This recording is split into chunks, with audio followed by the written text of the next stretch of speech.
Hey guys, what's going on? It's RoyalTacticsFPS here, and today we're on the third part of the Extinction walkthrough. We're going to jump straight into it. So as you can see there, I put on the trap. Remember that the trap inside of the car park can count for the kills and count towards the challenge outside here. So just make sure you put that trap on before you open up the door. Uh, and as you can see there, it says find and kill the leopard. Well, that was pretty easy. The leopard came straight towards me. Now, bearing in mind though that it doesn't normally do that. Sometimes it can be behind that fence, that just over there. And if that is the case, you can kill it either two ways: shooting it through a hole in that fence, or you can go into the car park, which I would highly recommend doing that instead. Go into the car park and shoot through the holes in the wall. Um, but yeah, I mean those leper kills, find the leper, that can be really frustrating because sometimes the leper is like on the other side, well not the other side of the map, but it can give you the runaround and you're just like, okay, where is the leper? Particularly on the point of contact map, so you got to watch out for that. Now as you can see, I've got my vulture out, I've got ammo, everything's going okay. The main thing that you have to watch out for in Extinction, in Exodus, is the gargoyles. They're the main things you got to watch out for. You got to bear in mind that the ancestors only come twice on two generators until the end, and then you'll have three ancestors. So the gargoyles and the scorpions are the main thing that you have to watch out for. Those are the things that can cause the most damage to you. Um, and yeah, I mean you'll see it on the next generator that I do. That I'll take a few hits, and there we go. There's the gargoyle. Yeah, you got to be careful for that. If you just ignore them, they're not going to go away. They're going to keep hitting you. They're going to keep causing damage, and they can easily take you down. So you got to be careful of that. Uh, but there are a few boxes in this as well. Unfortunately, I don't think I get an arc in this game. I don't think. But it can be useful to have the arc. Particularly, let's just say you wanted to do you wanted to do a relic on this map. Okay, let's say you wanted to do the relics. You do get a trophy. The trophy is, I think, use a relic and kill the final ancestor while the relic is active. Um, Now, I would say probably the easiest relic to use to get that trophy is most likely the do less damage.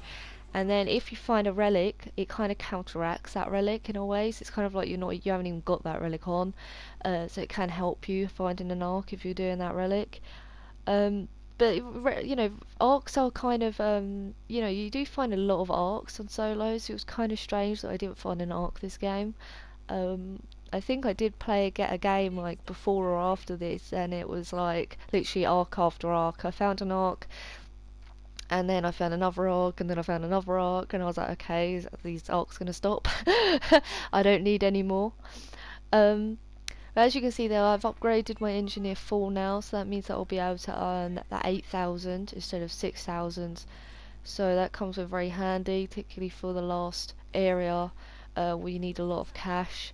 Uh, I've played a few games where I've completely run out of money on that last area, so it's useful. That's the good thing about engineer. I can't remember if I've mentioned that before in part 1 or in part 2, but it's very important you remember you do get the extra 2,000 if you run the engineer class, so that's another perk to it. As you can see here, the traps are doing a lot of the work. I don't even actually have to move, and I'm getting a lot of kills. I've got 3 traps on, and they're doing all the work for me. I think I've also got my vulture up as well, but the traps do a lot of work in this section here. I mean, if you don't have the traps on, you're just making it difficult for yourself. You might as well put those traps on. But remember, it's not a race for the traps, okay? If you're playing with 2 people, 3 people, remember that you're playing as a team, like I've already said. The boxes and traps are not the most important thing.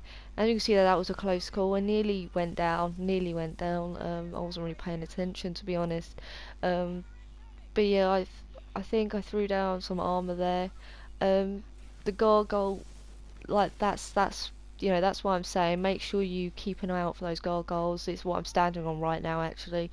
That obviously was hitting me and I nearly went down, but I think the trap or the vulture saved my life a little bit. So yeah, the traps can give you a lot of kills. I mean, a lot of kills. If you're playing in, let's just say you're playing a custom with a friend, traps can get you a lot of kills. And you know, you could either do it if you both want to put traps on. You could either take it in turns with certain traps. I mean, it doesn't really matter just as long as you have the traps on, because it just helps you. And also, like I've already said, it counts towards your the challenges. It can help you do those challenges quicker. Keep an eye out for the generator as well. But yeah, the gargoyles can be one of the most annoying things in this section. You get quite a lot of them on these. Well, that gate, and then these two generators. So you have the ancestor for the next generator. Um, so yeah, you got to mainly focus on killing the ancestor, and then you know the gargoyles. As you can see there, I've upgraded. I'm upgrading the armor now, I think. Yep. So the armor is very useful as well, as you saw there. If you're getting hit by certain things like the gargoyles and you're about to go down, remember you have your engineer ring that you can put around you. Let's just say you're using medic. You also, if you've got the upgrade for that, you'll have the medic ring to put around you. Um, and you have tank, which makes you invulnerable, so you can't take any more damage. Uh, and then you've also got the armor that you can put down while you're using that class as backup. So it's all about, everyone's got their different way of playing, everyone's got different reflexes. If you're about to go down, your reflexes kind of come into it. The quicker you are, the less likely you're about to go down. As you can see, I keep putting on the traps, most useful thing. But yeah, as you can see there, I got kills very quickly with the traps, and you know those traps challenges, you know, get 5 kills or get 10 kills with traps, most easiest challenge.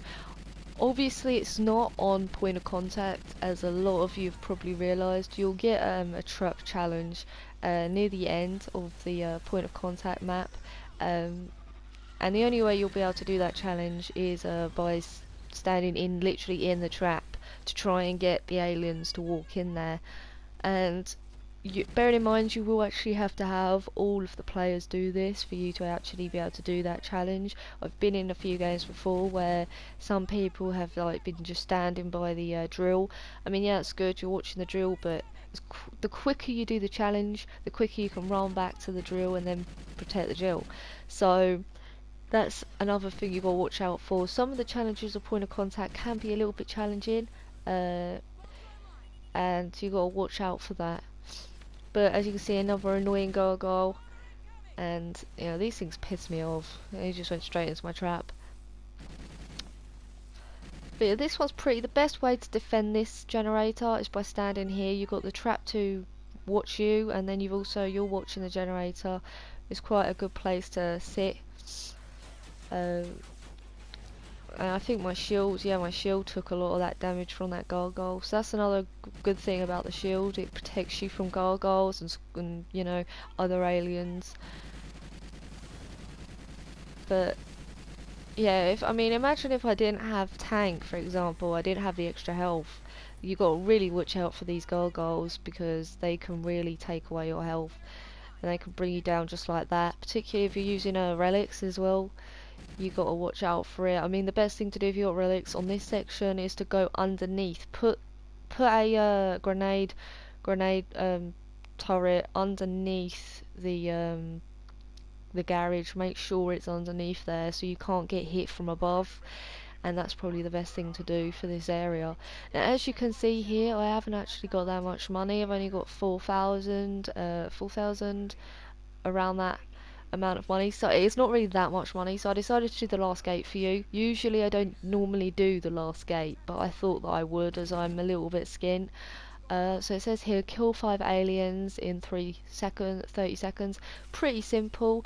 I think if you're not doing a solo and you're doing a custom or a public game, it will be more kills per the challenge. Okay, you got to remember that it's not just going to be 5 aliens. If you're with 4 people, it's going to be like 10, 15 or 20. So you've got to remember that. And there's like a mainly two or three places you gotta watch out for on this section for the spawns. You've obviously got that area there. That's where a lot of them come from. And then down that hill, they'll come up the hill, and then obviously behind you over there. And that's another reason I put on that trap. The traps can still be useful, as you can see. I've put on 2 traps in this area.